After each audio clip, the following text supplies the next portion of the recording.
Hey everyone. So today I want to talk about a couple little things that we've been working on for a while here at Jay-Z's Reptiles with some other people, and some things we've been getting up to.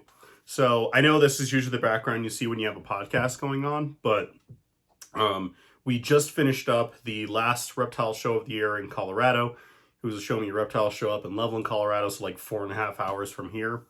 And I was starting to get a cold right before that went up to it, and then during just the single day, I was doing a couple of different presentations and talking to a lot of people, so I lost my voice in addition to that. So because of that, I'm really congested. My throat's still a little weird, so drinking some hot bevies to hopefully get me through this. So I apologize if this and if I'm able to record another video or two, because I'm really backlogged on things right now, still playing catch up. That hopefully won't be too choppy and my voice isn't all over the place. You don't hear me coughing or anything like that. So we just did the show in Loveland, Colorado, the Show Me Reptile show. So in addition to the 25 or so animals that I brought for as to actually vend for people to purchase, we also as at this point a lot of people know I do a lot of education and things like that. Well, in doing all of these little fun things, I came in contact and finally was speaking in person with a couple really cool people. Some that I have known for a while now, like Troy Bumgardner, who works at the Denver Zoo, and who works with in the reptile house and with a bunch of really cool species of reptiles. He's been on my podcast as well as plenty of other podcasts, like Animals at Home, and I think he's doing one for Herpetoculture Network. Either he's doing it right now or will be doing it shortly or something like that. I think that's what it was. I can't quite remember.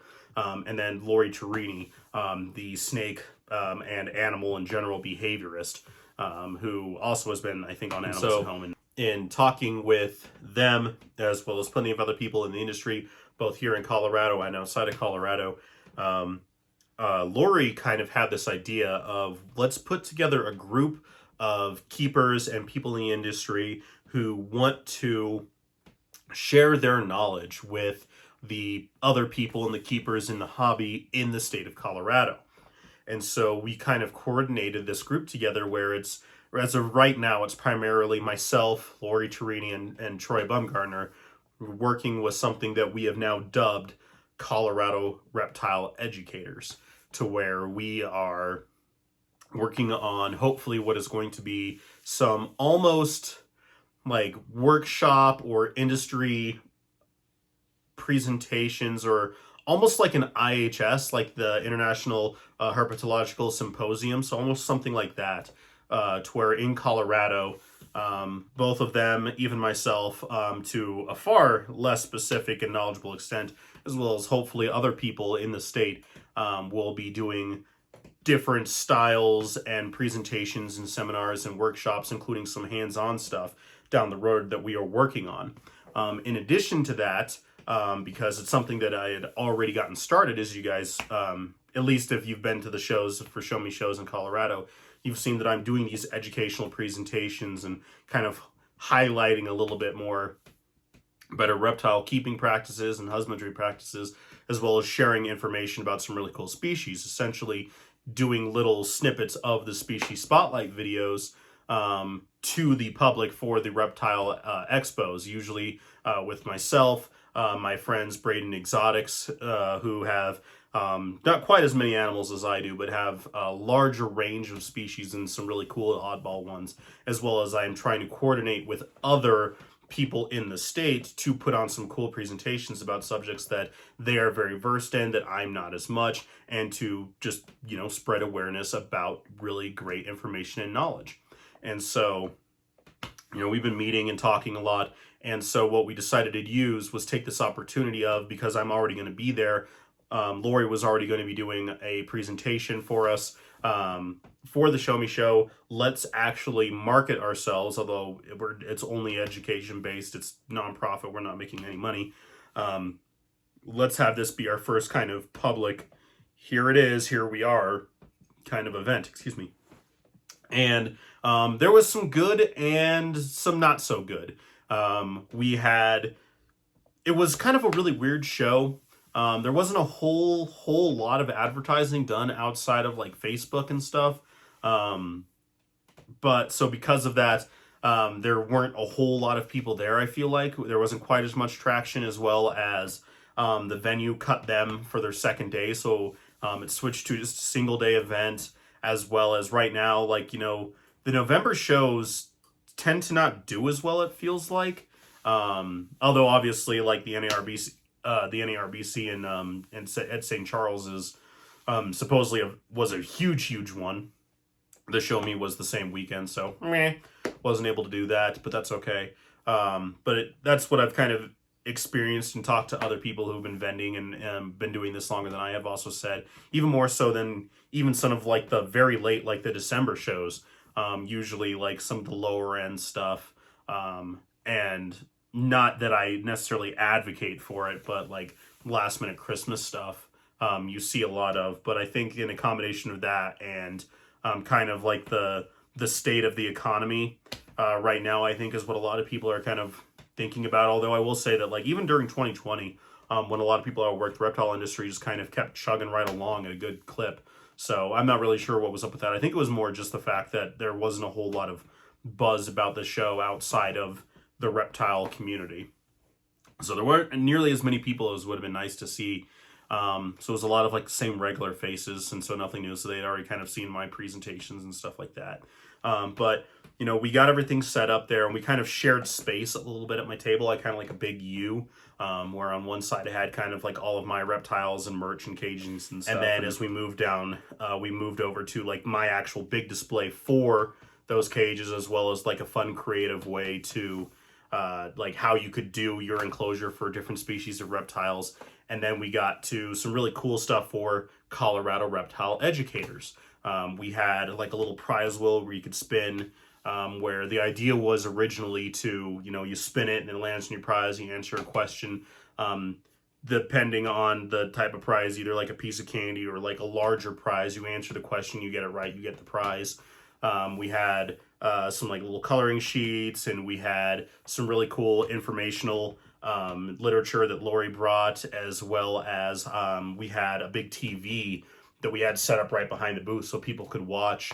And Lori and Troy kind of made really cool little slideshow presentations that just kind of cycled through on that TV so people could take a look at some really cool stuff, because Troy was unfortunately unable to be there. But he still provided a really cool little informational slideshow that we had, as well as Lori actually brought a little exercise tent. If you guys watch me and don't follow her, you absolutely need to go check out her YouTube channel, where she does amazing stuff. Whole other level than what I'm doing. And she shows, she brought an example of an exercise tent, which is essentially like a small, like little puppy or kitten exercise, like little, like collapsible zipping one that has been filled with different things that are okay for a snake for them to exercise and to get mental and physical stimulation. So she brought one of those, and we had a couple different snakes in and out of that. And it was a really cool, it looked really cool for all this stuff. Like we were right at the front when you very first walked in. Like you walked in, there was the US Arc kind of like informational table, and then us, where it was, you saw a big 42-inch LED TV with slideshow and presentation and some of Lori's really cool animals. And then as you filed along, you got to see all the rest of the stuff, and we got a chance to sit there and talk with a couple different people. People seemed really interested in the exercise tent and different things about that. And then when it came time for, the presentations for the more like show and tell presentations that I and Braden Exotics did, and then Wild Things Exotic Pets, which is a pet store up in Greeley, Colorado. They do some really cool presentations as well, and they brought some of their ambassadors, like the big water monitor and reticulated python, and they did some really cool. This is always do really well. That's where I lost my voice. But and even then, the crowd was significantly smaller than what we usually would see, even with the lower attendance one. And then for the presentations that Lori did and my friends Rubber Ducky Isopods, which unfortunately always has technical difficulties, and I feel really bad. They really love education and really want to get into that. And between trying to do educators, running my own booth, and trying to, sell my animals and my merchandise and get my stuff out there, and trying to work with Rubber Ducky and get them all set up, because at these shows it's essentially it's on me and now Colorado Reptile Educators to do the educational portion of the event. So they're just kind of giving us space and the ability to do so. And so trying to do all of that at once, it really kept me from dedicating as much time and energy into literally all three of those aspects as I would have liked, as well as just kind of hampered a little bit by technology and the correct stuff we needed to get the presentation going for Rubber Ducky. Like even Lori, she brought a projector and a big screen, but the Bluetooth sound speaker we had didn't work too well. It wasn't too loud in there, but it certainly was difficult to kind of get above and beyond the immediate crowd that was right there. The technical difficulties and stuff where Rubber Ducky has a really nice, amazing presentation about going from what most of us keepers here, which is like coconut eco earth, all the way to like a living soil system where you're actually able to keep and breed some of those really cool designer isopods like the dairy cows and obviously, yes, the rubber duckies. Which again, really unfortunate. I'm really sorry about that, rubber duckies. Don't worry, we're working on some things. So talking with the very small chance I had, Lori made a video about this as well, and she definitely had the opportunity to talk with more people than I did about Colorado Reptile Educators. It seemed like there was some decent buzz and excitement about that. And then, anybody who's watching this video who's in Colorado, and even if not, if you're outside of the state or something, if you ever, once we get these things rolling, which hopefully will be at the beginning of next year, you wanted to contribute and present or be part of that or anything like that, then cool. We're going to build as we go along. This was just kind of our, getting our feet wet as well as kind of gauging some of the initial interest. And let me know down in the comments of this video, because this is kind of the first time I've really publicly said something about Colorado Reptile Educators, where if you guys are interested in something like that, let me know down in the comments as I spill the tea everywhere. We're thinking about doing, different presentations from 25-30 minutes all the way up to an hour or more, from like super general stuff about, almost like the really difference in like lizard biology and snake biology and amphibian biology and kind of what goes into the general husbandry care of each of those generally, and breaking down into different things like microhabitats, and then talking about like the lighting spectrums and body language and behavior that they're doing, and talking about, different myths, and talking about different speciation and what the difference is in some of those things, to where even talking about different like growth rates and reptile nutrition in different animals, from anywhere from like tortoises and iguanas, which is all over the place. We're not even going to touch bearded dragons, to even different snakes, where we primarily mostly only feed mice and rats. Well, that's not necessarily the healthiest choice for many species of even commonly kept species of snake, as well as it is probably just as beneficial, like we say, for lizards to have a varied diet, for a lot of snakes to have a varied diet as well. And so all those things will be some of the subjects that we've been talking into. We've, I've talked to a couple of the exotic reptile vets that we have here in Colorado. They seem interested, so there could be a presentation about possibly having, some reptile herpetological specific type of veterinary presentations and workshops and stuff, as well as, I said some hands-on stuff. We've talked about maybe doing like different examples of different displays and kind of like Q&A stuff, and a bunch of really cool stuff that we would be potentially having for both these really formal workshop symposium type all day deals, as well as going to the different reptile expos that we have, to kind of do little, modeled down and sized down versions of some of these presentations, as well, to get interest and to kind of see where the general public and the current reptile community and possibly new people coming in the community, because as we know, the reptile hobby is growing, which is great. It's amazing. We love that. But there's also a lot of other stuff from the outside in that is affecting us right now, from, the different legislation and laws that are being passed. Mostly right now, with the laser is on Florida, but it's spreading everywhere right now.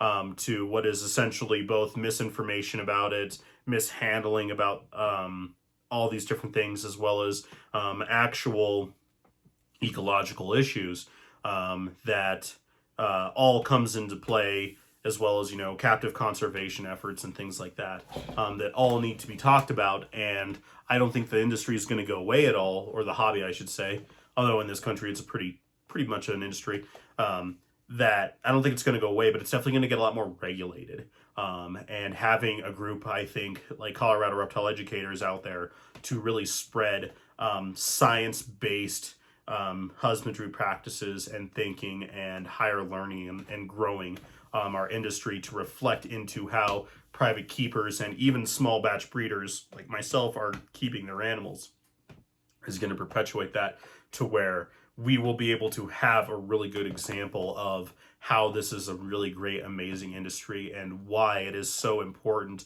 and fantastic that we keep these type of animals in the private sector, and as well as in zoological facilities and places like that. So, with all of that in mind, I can feel my voice starting to go a little bit. Hopefully you guys kind of, I know this was more of like a wrap-up video and a little bit more of me kind of talking, and so I apologize. I'm sitting here and doing all the little clips and stuff, but maybe you guys, if you're interested in the Colorado Reptile Educators group, we have a Facebook page for that. We're working on a website, and we're starting to, after this, we're going to be meeting and getting a game plan for this next year, to where we're hopefully going to be starting to have our big workshop and classes. And so if that's something you guys are interested in attending, let me know down in the comments. Go check out the Facebook page. I'll link it in the description of this video. And I'll probably start to link it in, if not all, most of my videos as well.